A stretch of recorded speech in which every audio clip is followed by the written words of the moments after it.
What's up, everybody? It's Kelsee Briana J, and today's video is centered around Mercury Retrograde. Not only am I reviewing the new Huda Beauty palette, but today Mercury is actually going in retrograde for the last time in 2019, and today is Halloween. But let's jump into this palette. I'm excited to have my hands on it. This palette is launching on Sephora's website as well as being sold in Sephora stores today. I was able to get my palette a little bit early from Huda Beauty's website, and you all know I always pay for the expedited shipping. Like, I need to be doing something with that, because the amount of money that I've spent on expedited shipping this year, I could probably buy somebody a car. But here is the palette. This one is called the Mercury Retrograde Palette by Huda Beauty. This one has 16.1 grams of product, or 0.56 ounces of product. This palette retails for $67, and the description of this palette is: embark on a new journey through space with the Huda Beauty Mercury Retrograde Eyeshadow Palette. This palette will take you to infinity and beyond with 18 incredible galactic-inspired colors and textures to deliver infinite possibilities. So the palette has this really cool reflect to it. This is what the palette looks like in the box. Outside of the box, the palette is made of hard plastic. It has Huda Beauty's face on it as per usual. So here's what the palette looks like. It has 18 different eyeshadows, and it has a mix of finishes. So the description of this color story says that this is a carefully curated palette that is filled with easy to use combinations from dusty coppers, rosy pinks, golden taupe tones with pops of purple and blue. The palette features a cosmic blend of whimsical fantasy-like shades, balancing cool and warm tones to complement the best of the intergalactic world. It features 9 buttery mattes, 6 high shine creamy metallics saturated with electrifying pearls, 1 glitter powder charged with glass pearls and silver sparkles, and 2 sheer multi-reflective shadows for a multi-dimensional glow. So you guys see what the color story of the palette looks like, and you guys see what my eyes look like. So you know I'm going to walk you through how to create this look. But first I'm going to swatch all of the eyeshadows in this palette, that way you guys can see them in their glory. And then make sure you stay tuned until the end, and I will tell you all my final thoughts regarding this palette. But let me know if you all got a chance to pick it up from Huda Beauty's website, or if you're waiting to pick it up from the Sephora sale. I look forward to reading what you guys think about it, and I hope that you all enjoy.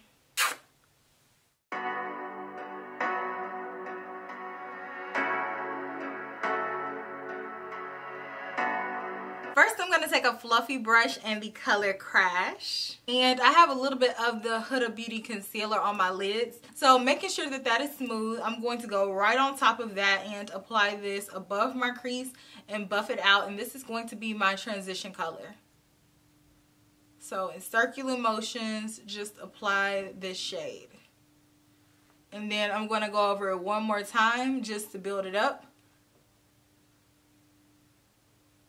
Same brush, and I'm going to take the color Off Balance and move down and apply this color directly in the crease. So back and forth with the same brush. I'm just building up this color, and then I'm just going to dip back into this color and go back over it again. Same brush, and I'm dipping into the color Vortex, popping that on the very outer corner using packing motions. So I'm just dabbing it on the outer corner, and then I'm going to lightly diffuse it up into the crease, but I'm not taking it all the way in the crease, nor am I applying it all across the lid. Next, I'm going in with the flat shader brush and the color Ultraviolet. As you all can see, I'm skipping the space right here, and I'm not starting on the inner corner. I'm applying this like in the center of where I will leave this space. I do want to add a darker color right here, and I do want to add a color on my inner tear duct. So I am packing this on to begin that blend. So I'm taking this color up to the crease. I'm not taking it in the crease. I just want it to be on the lid, and I want it to blend when I apply those other colors. So when you take it up to the crease, sort of tap that line so it's no lines of demarcation, but I don't want this color to fuse in there and become a part of the crease color and look unblended. This color did have a little bit of fallout. I'm just going to adjust it away. It's fine. Same brush, and I'm going to take the color Nebula I'm going to be a little bit more careful with this one because this one is glittery. So I am going to carefully pack this color on in that empty space that I left. So I'm tapping it on the edge to blend with that outer corner color, and I'm tapping it up to the crease. And then the color that I apply right here, I'm tapping it on that edge too, just to make sure that these colors fuse together and you can't tell where one color stops and the other color starts. I want this to be as opaque as possible. This looks like this is a pretty sheer color. I maybe should have gone in with this color right here and switched these two colors, but that's alright. I'm going with the flow. It's fine. Next, I'm taking a Wayne Goss 05 pencil brush in the color Super Moon. And I am pressing this color on the inner corner. Careful not to blend too much. Pressing is going to help it adhere a little bit better than going back and forth, which will get you a little bit more fallout. And I'm going to pop this same color on the lower inner corner.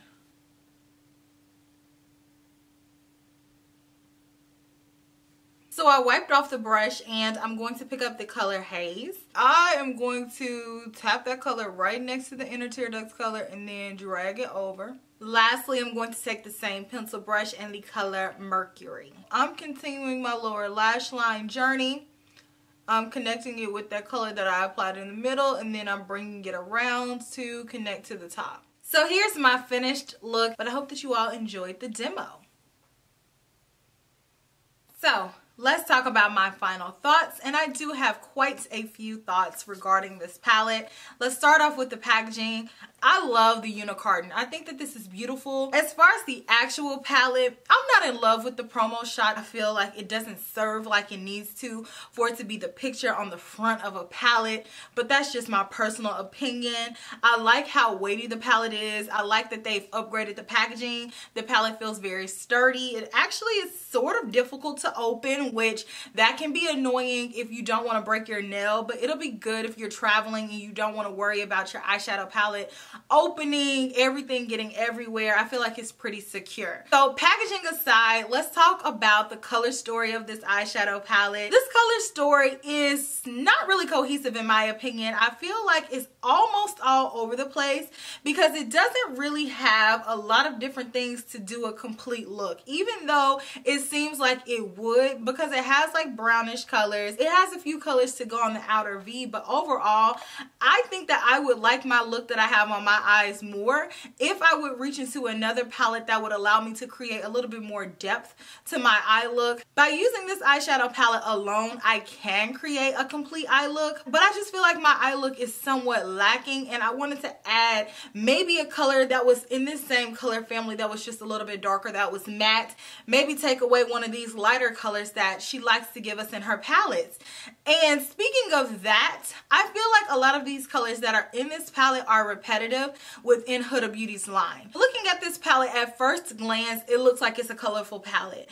But when you really start to assess the palette and you look at how many actual bold colors are in this palette, it's really not a colorful palette. If you cover up the top row, then you'll be left with a bunch of neutrals. This looks like a neutral palette. If you cover up the last 4 colors of the front row, it's still a neutral palette. So this palette isn't as unique as I thought it was going to be based on the promo shots. Based on the promo shots that I saw online, this palette looked a little bit more rich, and then when I see it in person, it looks very light, and I'm able to wear it. I'm a MAC NC43 in tone, but if you're deeper than me, this palette doesn't have a lot of richness to it for you to be able to use these colors in your crease as transition colors, or to be able to use these colors on the outer corner as deepening colors. I feel like this palette just overall is very light. It's very whimsical, and because of that, it's not going to work on a broad scope of skin tones. I feel like this palette is more so suited to people with a light to medium light complexion. Overall, I'm not a big fan of the color story. I feel like Huda has given us these colors so many times, and it's like the washed out version of colors that you wanted it to be.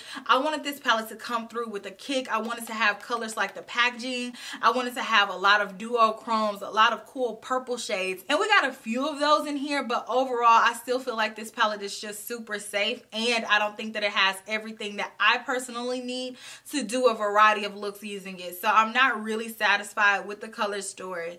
Now, I'm not saying this palette is ugly or anything like that. It's just not fulfilling me in the way that I wanted to. Moving on to the formulation of these eyeshadows.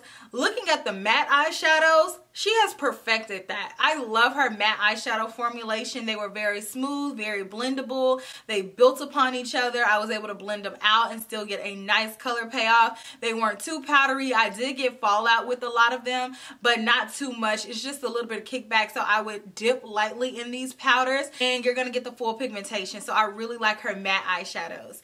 As far as the shimmers in here, they're not all formulated the same. I like some of the shimmers in here, and the ones with the chunkier glitter I don't prefer. So the shade Galaxy is beautiful. It glides on. It looks like a wet glitter on your eyes. I love that color. But then coming over to the color Super Moon, it's very chunky, and I found it very hard to get that color to build up on my inner corner. I had to go over it and over it and over it to build it up for it to be as opaque as you see it here, and it just was very chunky. It's gritty. It's hard to pick up. I used 2 different brushes to try to get it to work. I eventually got it to work, but I just felt like it was more trouble than what it was worth, especially when you're looking at some of the other eyeshadows that are in the palette that are formulated so much better. That eyeshadow, along with this one, Mercury, and the color Nebula, are disappointments. Now, like I said, these are not the same formulation. Some of them have a little bit more finely milled glitter. Some of them have the chunkier glitter, and some of them have this really smooth, beautiful formulation.